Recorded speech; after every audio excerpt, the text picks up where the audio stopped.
વડોદરા શહેરમાં કાર્યરત અક્ષયપાત્ર સંસ્થાના કર્મચારીઓને છૂટા કરી દેવાતા તેઓ ધરણા પ્રદર્શન પર બેઠા હતા। આજે એટલે કે સતત બીજા દિવસે તેઓના ધરણા પ્રદર્શન યથાવત જોવા મળી રહ્યા છે। નવી કલેક્ટર કચેરી બહાર સામાજિક કાર્યકર કમલેશ પરમાર અને અક્ષયપાત્રના કર્મચારીઓ ધરણા પર 2 દિવસથી બેઠા છે। કર્મચારીઓની માંગ છે કે જેઓને છૂટા કરવામાં આવ્યા છે તેઓને પરત લેવામાં આવે તેવી માંગ સાથે તેઓ ધરણા પર બેઠા છે।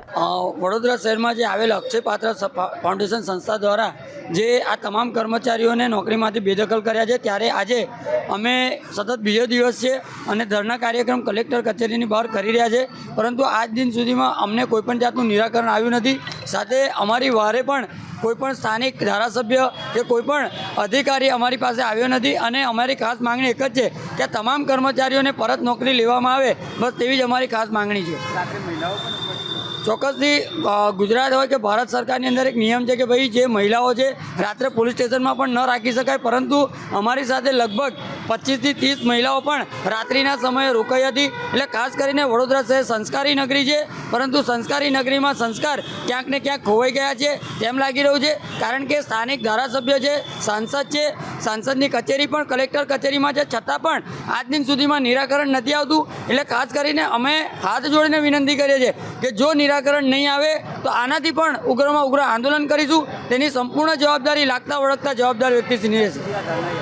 આ જ્યાં સુધી આ તમામ કર્મચારીઓની માંગણીઓ પૂરી નહીં થાય ત્યાં સુધી અમારા ધરણા કાર્યક્રમ શરૂ જ રહેશે।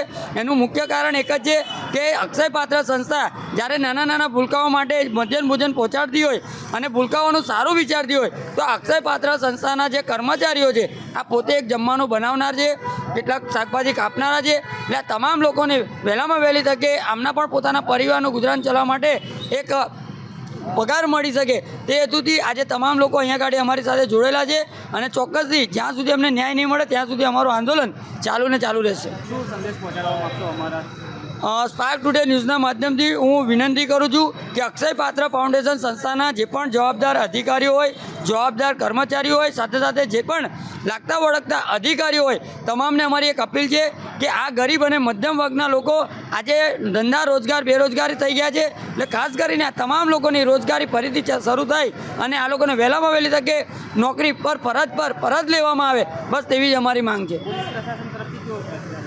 પોલીસ પ્રશાસન તરફથી પણ સારું છે કે પોલીસના જે પીઆઈ સાહેબ છે તે પણ આખી રાત અમારી સાથે રાઉન્ડમાં હતા, સાથે અમને બંદોબસ્ત પણ ફાળવેલ છે। એટલે પોલીસ મિત્રો પણ અમને ખૂબ જ સપોર્ટ કરી રહ્યા છે। સાથે સાથે પ્રશાસનને પણ અમારી એક અપીલ છે કે અમે જે આજે સતત બીજા દિવસે અહીંયા ગાડી ધરણા પર બેઠા છે, પરંતુ પ્રશાસન તરફથી અમને કોઈપણ જાતની જમવાની કે કોઈપણ જાતની પાણીની વ્યવસ્થા કરી આપવામાં આવી નથી।